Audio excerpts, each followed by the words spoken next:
plans to raise tolls and the path fare act. There have been reports that you signed off on it before it was made public.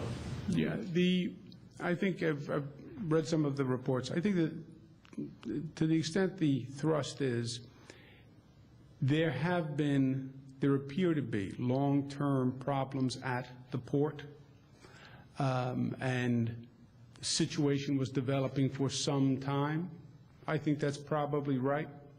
I've heard over the past several months that there have been financial issues at the port, and to the extent what and how and why, that's what we want to find out. In terms of the specific increase, that was last week.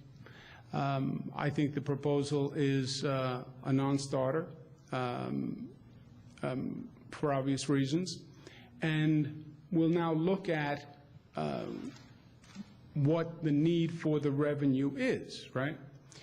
You know, for me, back in January, I became governor, and I was told we had a $10 billion deficit, and that was the number, and I had to do X, Y, and Z to close the $10 billion deficit. And that was conventional wisdom, right? I said that all through the campaign. Every news story said I had a $10 billion deficit. And then when you start to peel back the layers and you start to ask the questions and you start to probe, well, it's $10 billion if you increase education and Medicaid 12%. So why would we have to increase Medicaid and education 12% if we don't have the money? Well, it's in the law. You have to. Came down in the Old Testament. You must increase it. Strip away, question, question, question. Turns out you can change the law, and you don't have to increase 12% and 12%. I learned an important lesson there. You know, we want to increase revenues. We need more revenues for tolls. For what? Why? Well, because we have to do X. What is X? Let's examine X. Do we really have to do X? Do we have to do X now? Can we put X off? Is X smart? Is it not smart? You know, and to the extent, look, is this a good time to be raising tolls? No. No. For many obvious reasons. So I want to have that information before this decision is made. I have two people who were appointed to the board just a few weeks ago, frankly. I think about a month ago. I have two appointees. I told them, get me all the facts, and we're going to go through it, and then we'll make a decision. Reports indicated that you were aware of Port Authority's plans and had signed off on those. It's not accurate. Governor, how do you anticipate? We had been talking about financial issues, but not those proposals. I'm sorry?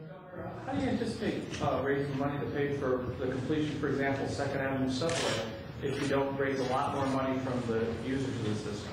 Well, look, that's, you know, how did we close a $10 billion deficit?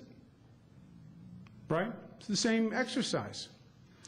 What do you really have to fund? What's an investment? And then what are the options for revenues? But the knee-jerk response of government needs more money, go to the taxpayer, put your hand in the taxpayer's pocket, take out more money and fund it. That doesn't work for me.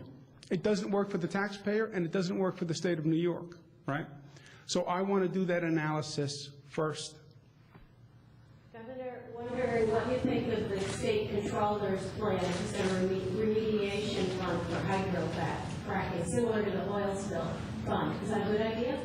Yeah, I don't know. I haven't seen it. The DEC has an advisory panel of some real experts in the area that I think represent a good cross-section, and I'm looking forward to their recommendations. Governor, just how you say real experts? Are you saying the controller isn't a real expert, or am I reading something into that? You're reading something into that.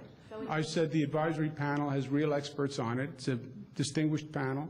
They're going to be looking at this issue in a comprehensive review, and I look forward to their recommendations on how you handle this entire industry. What are the regulations? What's the fee structure? What should the reserves be? What should the inspection regimen be? What are the other states doing? What are the best practices? You know, there's a rigor of the analysis. So before I start responding to individual ideas without a context, let's get the whole context, and then we'll make decisions. There's a group that's going to be pushing a constitutional amendment to the state constitution to allow for commercial casinos in New York. Are you inclined to support such an amendment? The gaming issue is an issue that this state has to come to grips with. I believe that. And I do believe we have to take a step back. You know, well, we don't want gaming in the state. You have gaming in the state. Well, we don't want to acknowledge that we have gaming in the state. But you have gaming in the state. And by the way, you have gaming in neighboring states. So it's really not an issue anymore of, well, if we don't officially sanction it as a government, it's not going to happen. It is happening. So now you have to go to the second step. If there is going to be gaming, how should it be done? And that issue, that question is an important question for the state. It's something that we're looking at. We're presently looking at it. Is it a constitutional amendment? I don't know. But it's a topic that we are looking at actively. Governor, in Rochester, Windstream is buying Paytech.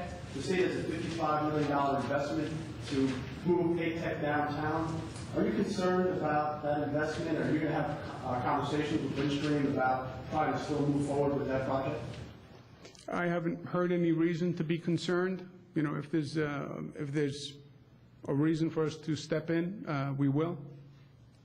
But have you had a conversation with the company? I mean, it's a big project for downtown. I have not had a conversation with the company. I don't know, the Lieutenant Governor's here. I don't know. Have you, Bob, had any conversation? 6 months away from decisions. 6 months away from decisions. Governor, you have appointed a commission to look for a new head of the MTA. You have not, at least the way I read it, named any head of the commission. Is there any reason why? I don't know. It's a good question. We have a commission with no head? The Director of Operations, Howard Glazer, is here. The advisory group, but it operates much like the transition committees did in a collaborative way. We're at the height of the summer season here. I was wondering if you've had a chance to visit any state parks, or if you have plans to visit any state parks before. I haven't even had a chance to take a vacation yet. Whoa, poor governor, woe is me. I am actually going to take some time at the end of August, and we're planning out the vacation schedule now, which is